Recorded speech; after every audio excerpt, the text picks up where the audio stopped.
ओम नमो भगवते रामकृष्णाय। सार्थक परिपूर्ण जीवन के लिए महत्वपूर्ण सीख स्वामी जगदात्मानंद जी महाराज जी की महान पुस्तक जीना सीखो से।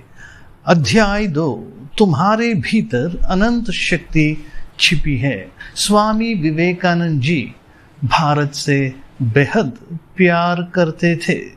भारत माता स्वामी विवेकानंद जी की पूजा की देवी थी।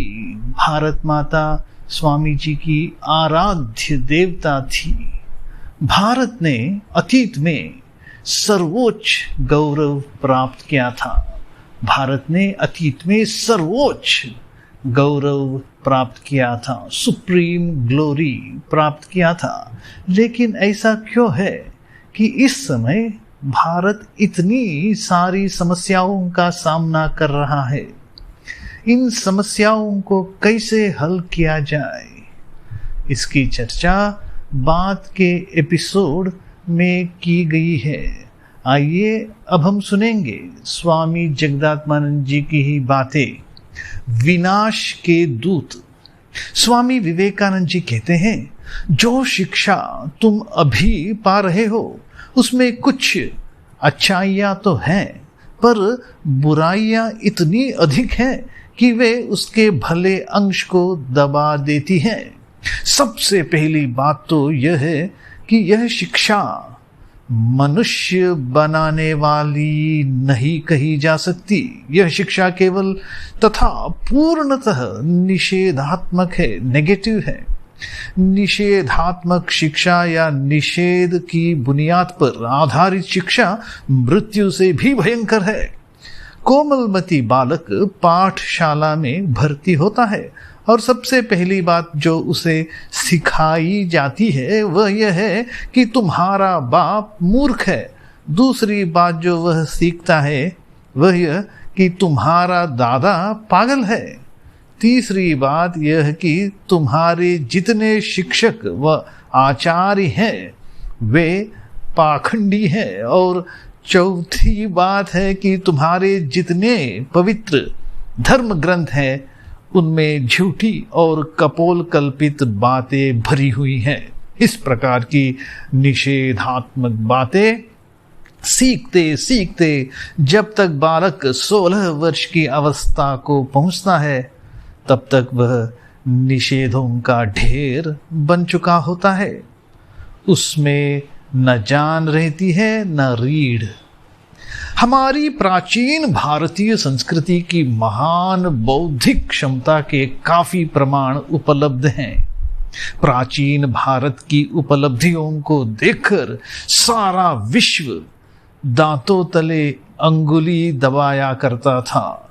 इसी भाव से अनुप्राणित हो हमारे दूरदर्शी महान देशभक्तों ने देश को विदेशियों के शोषण से मुक्त कराने हेतु अपने जीवन तक को दांव पर लगाकर संघर्ष किया। परंतु आज के स्कूलों तथा कॉलेजों से निकलने वाले करोड़ों नवयुवकों में राष्ट्र की गरिमा तथा महिमा के विषय में जरा भी गौरव बोध क्यों नहीं है?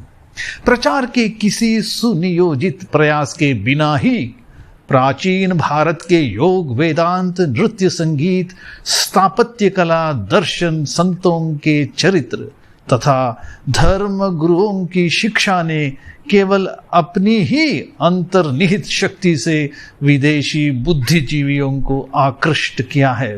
पर हमारे देश के शिक्षित युवक उनकी ओर क्यों नहीं आकृष्ट होते?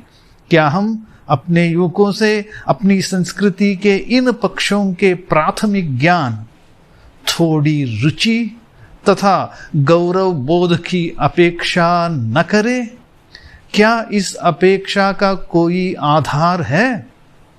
ऐसा क्यों है कि हमारे आधुनिक क्रांतिकारी तथा विचारक हमारी समस्त प्राचीन उपलब्धियों तथा देश के परंपरागत मूल्यों को केवल शोषण तथा अंधविश्वासी कहते हैं? राष्ट्रवाद के भाव से अनुप्राणित होकर हमारे महान नेताओं ने काफी कष्ट तथा बलिदान के बाद देश को स्वाधीन कराया, परंतु आज हम अपने चारों ओर ऐसी गतिविधियां क्यों देख रहे हैं जो राष्ट्रवाद तथा देशभक्ति की जड़ों पर ही प्रहार कर रही है?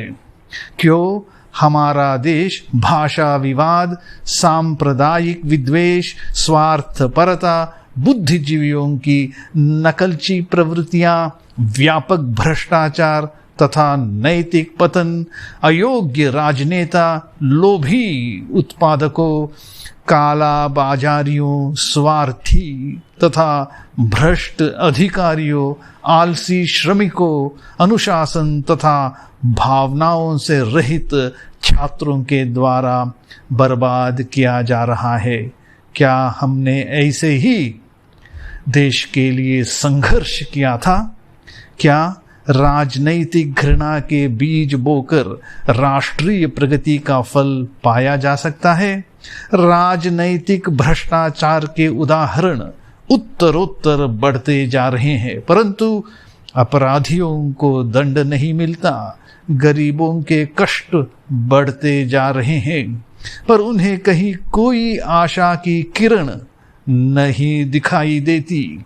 नेतागण बारंबार दावा करते हैं कि वे निरंतर गरीबों तथा पिछड़ों की भलाई के लिए कठोर परिश्रम कर रहे हैं। चारों ओर अंधकार फैला है, परंतु ऊंचे पदों पर बैठे तथा शासन की बागडोर संभालने वाले लोग कहते हैं सर्वत्र प्रकाश ही प्रकाश है। क्या यह अवस्था संतोषजनक है? क्या ऐसी कोई शक्ति नहीं है जो इस पतन को रोककर देश को बचा सके? क्या ऐसा कोई उच्च आदर्श नहीं है जो देश के सभी राजनीतिक दलों तथा विभिन्न धर्मों के अनुयायियों को एक सूत्र में पिरोकर एक सामान्य लक्ष्य से अनुप्राणित करके देश की भलाई के कार्य में नियोजित कर सके? हमारे देशवासियों की आत्मधारणा, सेल्फ इमेज कितने ही नकारात्मक भावों से परिपूर्ण है और इसके फलस्वरूप एक महान राष्ट्रीय आपदा हमारी प्रतीक्षा कर रही है। कल हम चिंतन करेंगे आवश्यकता है पुनर्जीवन की आवश्यकता है। ओम शांति शांति शांति। हरि ओम तत्सत। श्री राम कृष्णार्पणमस्तु।